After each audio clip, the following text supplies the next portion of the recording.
Hi, boys and girls. It's time for another second step lesson. So, if you remember last time, we talked about that sometimes things happen and it's an accident. Like, for example, if you're in the lunchroom and you actually accidentally spill your milk and it goes on somebody else. The other person might feel bad because they got milk spilled all over them, but you didn't mean to do it. But even if you didn't mean to do it, you should apologize and make sure they're feeling okay. Well, today we're going to be talking about something else. Hi, Snail. Hi. Snail, you seem kind of sad today. What's going on? Oh, is that a Band-Aid on your shell? Yes, it is. Oh, what happened, Snail? I got a boo-boo, and that wasn't bad enough. The other snails were teasing me, and I fell and I got hurt.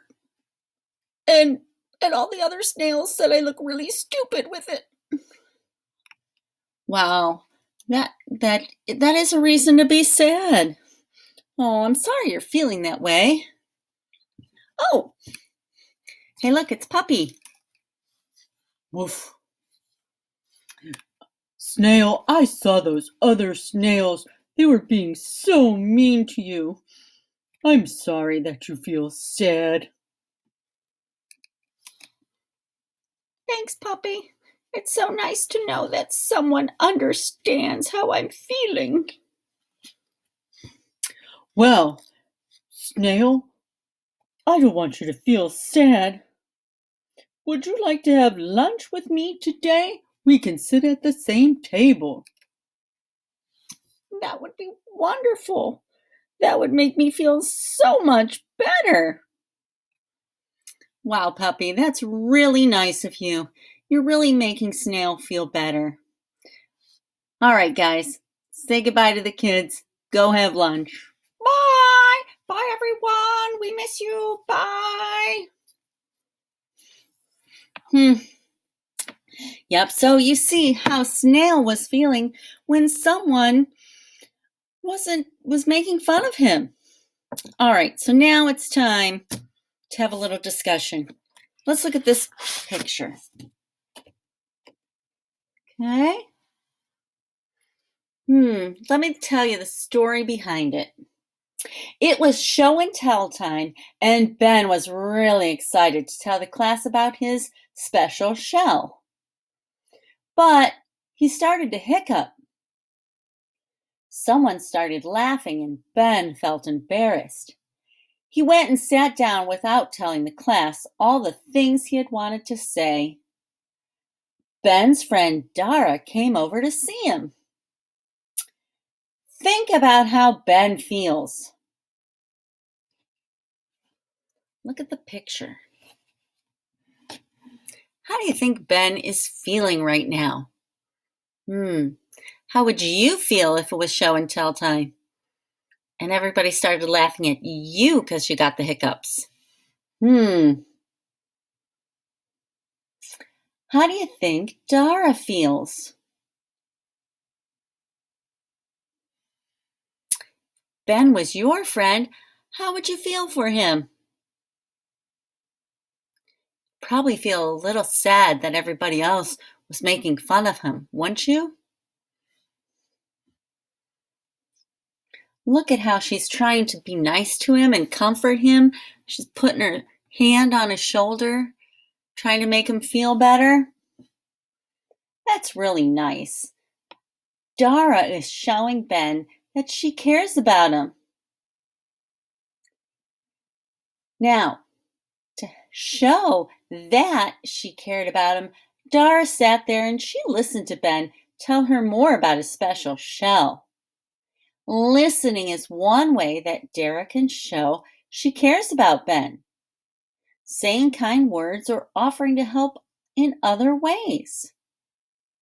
So remember, listening and saying kind words and offering to help someone are ways that you can show you care about somebody. How do you feel when someone shows that they care about you? Think about it. Hmm.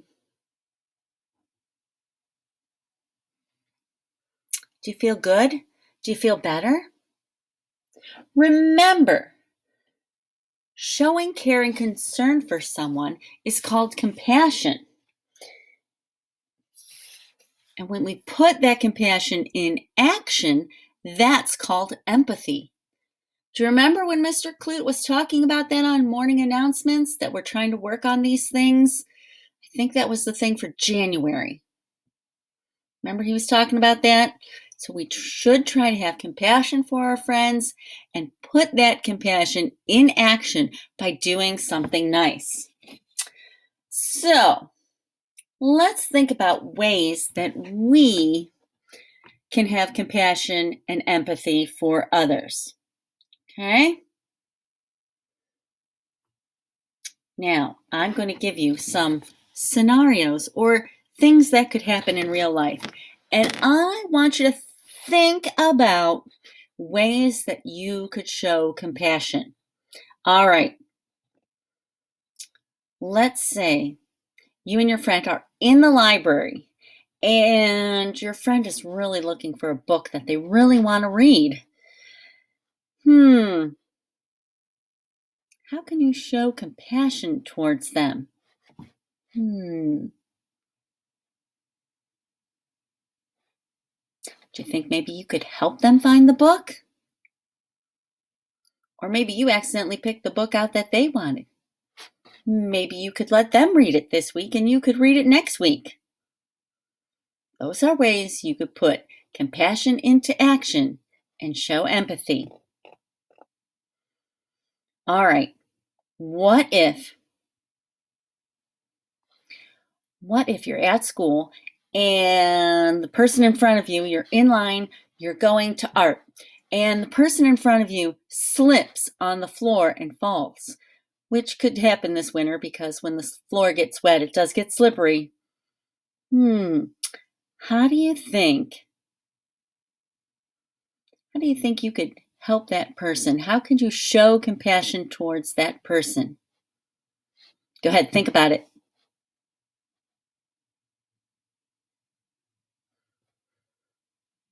Well, let's see if your answers match mine. Could you, of course, help them up? Could you ask them if they're okay, if they're hurt? Maybe if they're hurt, could you take them to the nurse and help them? Those are ways you could show compassion and empathy. What if you're on the playground and it's recess time and one of your friends wants to jump rope, but all the jump ropes are taken by other kids? What could you do? Think about it.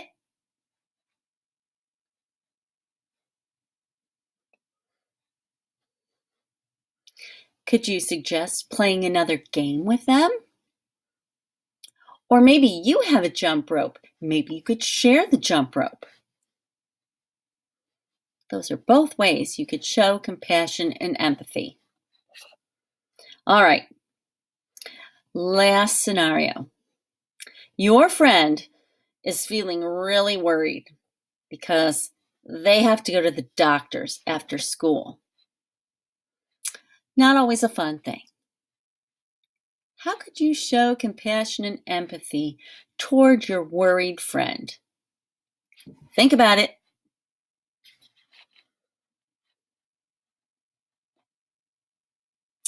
So, could you maybe try to distract them? Maybe help them not think about going to the doctor's after school. That might help. Maybe you could talk to them about it. Ask them why they're so afraid. Are they afraid something's wrong or do they have to get a shot? That's always the biggie when you go to the doctor to get a shot. Kind of nervous. Maybe you could reassure them that everything's going to be okay. Maybe you could share about a time you went to the doctor. Maybe you had to get a shot and maybe it wasn't so bad. That might help them feel better. There's all ways you could show compassion and empathy. All right, boys and girls, so today we learned ways that we can show care, concern, and compassion. What are 3 things you can say and do to show compassion? Remember, 3 things. We can listen, we can say kind words, and we can help in some way. Let's repeat those 3 things. Ready? Number 1, we can listen. Number 2, we can say kind things. Remember, Snail's friends weren't saying kind things to him. And we can help if we can.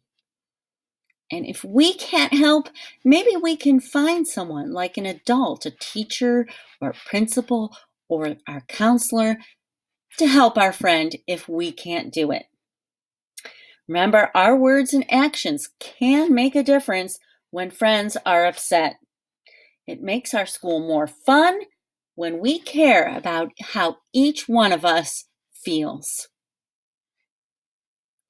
Thanks, first graders, for being here today. I'll see you in the next video. Bye.